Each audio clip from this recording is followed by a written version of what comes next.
안녕하세요. 김도경 목사입니다. 요즘 한 주가 얼마나 빨리 지나가는지 모르겠습니다. 저는 아주 가끔 이 지나가는 시간을 잡을 수만 있다면 얼마나 행복할까 이런 생각을 해봅니다. 그러나 분명한 것은 우리가 이 지나가는 시간을 묶어 놓을 수는 없다는 사실이죠. 따라서 하루하루 낭비 없이 살아내는 것이 시간을 잡을 수 있는 유일한 방법이라 생각을 해봅니다. 하나님께서 오늘 하루도 저와 여러분들에게 주셨는데요. 따라서 오늘 하루도 우리 주님께서 부어주시는 그 힘으로 열심히 살아내셨으면 좋겠습니다. 자, 오늘 우리가 나눌 말씀은 출애굽기 6장 28절로 7장 7절, 출애굽기 6장 28절로 7장 7절입니다. 제가 읽겠습니다. 여호와께서 애굽 땅에서 모세에게 말씀하시던 날에 여호와께서 모세에게 말씀하여 이르시되 나는 여호와라. 내가 내게 이르는 바를 너는 애굽 왕 바로에게 다 말하라. 모세가 여호와 앞에서 아뢰되 나는 입이 둔한 자이오니 바로가 어찌 나의 말을 들으리이까. 여호와께서 모세에게 이르시되 볼지어다 내가 너를 바로에게 신같이 되게 하였은즉 내 형 아론은 내 대언자가 되리니 내가 내게 명령한 바를 너는 내 형 아론에게 말하고 그는 바로에게 말하여 그에게 이스라엘 자손을 그 땅에서 내보내게 할지니라. 내가 바로의 마음을 완악하게 하고 내 표징과 내 이적을 애굽 땅에서 많이 행할 것이나 바로가 너희의 말을 듣지 아니할 터인즉 내가 내 손을 애굽에 뻗쳐 여러 큰 심판을 내리고 내 군대 내 백성 이스라엘 자손을 그 땅에서 인도하여 낼지라. 내가 내 손을 애굽 위에 펴서 이스라엘 자손을 그 땅에서 인도하여 낼 때에야 애굽 사람이 나를 여호와인 줄 알리라 하시매 모세와 아론이 여호와께서 자기들에게 명령하신 대로 행하였더라. 그들이 바로에게 말할 때 모세는 80세였고 아론은 83세였더라. 아멘. 하나님의 말씀입니다. 오늘은 이 말씀을 통해서 하나님의 설득이란 제목으로 은혜를 나누겠습니다. 이 세상에는 많은 종교가 있습니다. 대표적인 종교로는 이슬람교, 불교, 힌두교, 유교, 도교, 카톨릭 등이 있죠. 그런데 이 모든 종교의 공통점이 하나 있으니 바로 인간의 선행, 공로가 몹시도 중요하다는 것이죠. 쉽게 말하면 인간의 정성과 노력으로 신앙의 대상인 신을 달래고 설득할 수 있다라고 여깁니다. 그러다 보니 지성이면 감천이다 라는 논리를 내세워 열심을 다해서 신앙생활을 하죠. 그렇지만 우리가 믿는 기독교는 이런 세상의 종교와는 분명히 달라요. 바로 우리가 노력해서 신이신 하나님을 설득하는 것이 아니라 신이신 하나님께서 우리를 설득하여 자신의 뜻을 이루어 가십니다. 오늘 말씀을 보시면 하나님께서는 모세를 끈질기게 끊임없이 설득하시죠. 출애굽기 3장을 보게 되면 하나님께서는 무려 40년 동안 장인 이드로의 양을 치던 모세에게 나타나셔서 그에게 사명을 주시는데요. 하나님께서 주셨던 그 사명이란 바로 모세로 하여금 출애굽을 이끌 지도자로 세우시겠다라는 거예요. 바로 하나님께서는 아브라함과 맺은 언약을 이루기 위해서 자신의 백성을 출애굽시켜야만 했는데 이것을 이끌 지도자로 모세를 사용하시겠다라는 것이죠. 그렇지만 모세는 몇 번이고 자신은 할 수 없다라는 이유를 대면서 이런 하나님께서 주시는 사명을 거부하고 맙니다. 특별히 모세는 자신은 언변이 좋지 못하다는 이유를 대면서 하나님께 주셨던 그 사명을 감히 맡을 수가 없다라고 이야기를 하죠. 자, 출애굽기 4장 10절을 볼까요? 모세가 여호와께 아뢰되 오 주여 나는 본래 말을 잘하지 못하는 자니이다. 주께서 주의 종에게 명령하신 후에도 역시 그러하니 나는 입이 뻣뻣하고 혀가 둔한 자니이다. 이제 하나님의 말씀에 못 이겨 모세는 형 아론과 함께 애굽왕인 바로를 찾아갑니다. 그렇지만 바로는 출애굽을 하겠다라는 모세와 아론의 제안을 단칼에 거부하고 말죠. 이런 모세와 아론의 제안으로 인해서 결과적으로 이스라엘 백성들은 더 큰 노동의 고통을 받게 되어서 모세와 아론은 백성으로부터 원망까지 받게 됩니다. 이런 바로의 거부, 또 백성의 원망을 듣게 된 모세는 다시 여호와께 돌아오게 되었고 이제 하나님께 탄식까지 하게 되었죠.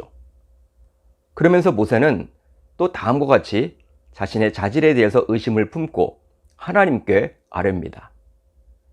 모세가 여호와 앞에 아뢰어 이르되 이스라엘 자손도 내 말을 듣지 아니하였거든 바로가 어찌 들으리까? 나는 입이 둔한 자니이다. 이런 모세의 불평불만, 또 탄식, 하나님께서는 모세에게 야곱의 장차남인 르우벤과 시몬의 족보를 말씀해 주시죠.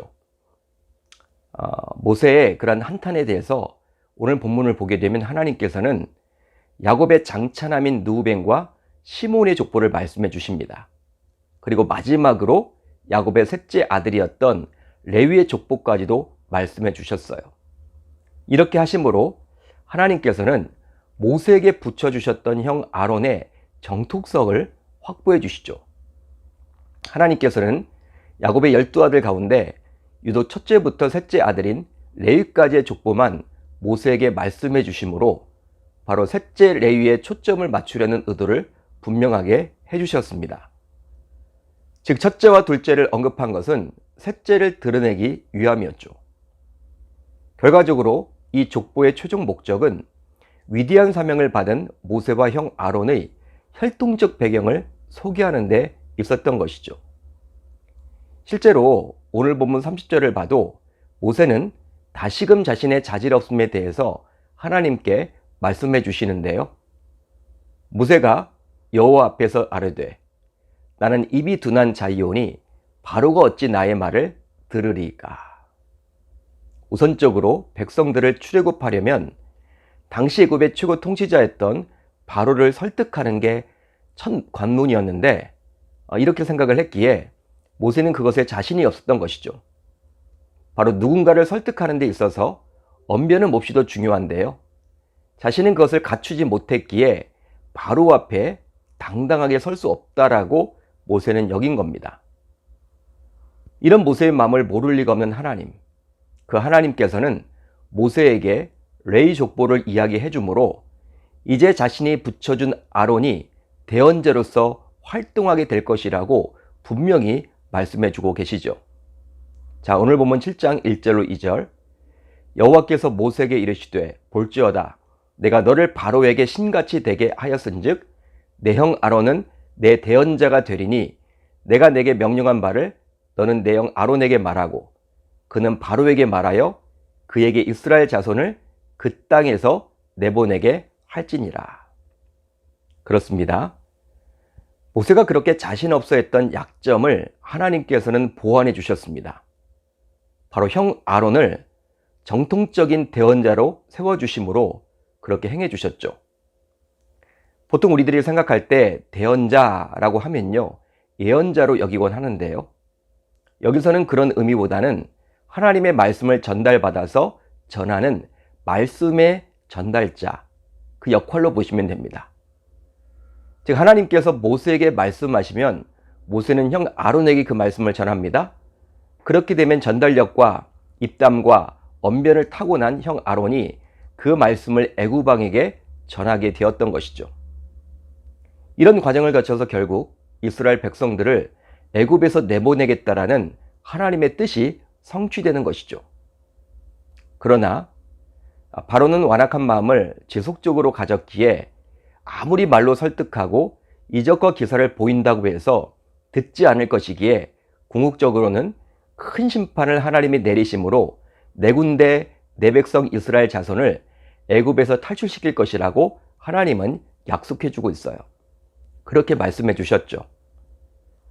여러분, 오늘 말씀을 읽어보세요. 읽고 또 읽어보면 하나님께서 정성껏 모세를 배려하고 설명하고 설득하는 모습을 엿볼 수가 있습니다. 창조주이시며 지금도 우주 만물을 통치하시고 다스리시는 그 하나님께서 자신의 일을 행하기 위해서 택했던 그 모세를 끊임없이 끈질기게 설득하고 있죠. 부족하기에 할 수 없다라고, 감당할 수 없다라고, 난 자질이 없다라고 불평하는 그 모세에게 대안을 제시해 주고 있고요. 또 앞으로 바로가 어떤 반응을 보일지 미리 알려주므로 모세로 하여금 흔들리지 않도록 배려해 주고 있습니다. 결국 이런 하나님의 설득에 모세와 아론은 다음과 같이 반응하게 되는데요. 자, 오늘 말씀을 한번 봅니다. 출애굽기 6장 6절. 모세와 아론이 여호와께서 자기에게 명령하신 대로 행하였더라. 우리 7장 6절을 보면 이렇게 기록이 되어 있죠. 순종했다, 이렇게 나와 있습니다. 이렇듯 하나님께서는 자신의 뜻을 이루기 위해 택한 자들을 끊임없이 설득합니다. 모세에게만 그런 것이 아니라 지금도 마찬가지로 우리들도 끊임없이 설득하고 계시죠. 보통 우리들은 내가 신앙생활을 열심히 하면 하나님으로부터 복을 받을 것이라고 여기지만 그것이 아니라 내가 열심을 내도록 사전에 우리 주님께서 끊임없이 나를 설득하셨다라는 사실이에요. 이런 영적 원리를 저와 여러분들이 몰라서는 아니 되겠죠. 따라서 우리는 이런 하나님의 설득을 알기에 오늘 본문에 나온 모세와 아론과 같이 우선적으로 하나님께 순복하면 될 줄 믿습니다. 그것이 가장 현명한 신자요, 자녀의 모습이 되겠죠. 이제 오늘부터 그렇게 살아가겠노라고 다짐하고 결단하는 우리들 모두 되시길 우리 주님의 이름으로 축원합니다. 축원합니다. 자, 이제 우리 공동체가 함께 기도할 제목을 나누려고 하는데요. 우선적으로 하나님의 설득에 순복하는 우리 모두 되게 하소서. 다음으로 주일 앞두고 주일 준비를 철저히 해서 주님의 말씀을 온전히 듣는 이번 주일이 되게 하소서. 올 하루도 말씀을 붙들고 기도하는 가운데 주님과 동행하며 살아가셨으면 좋겠습니다.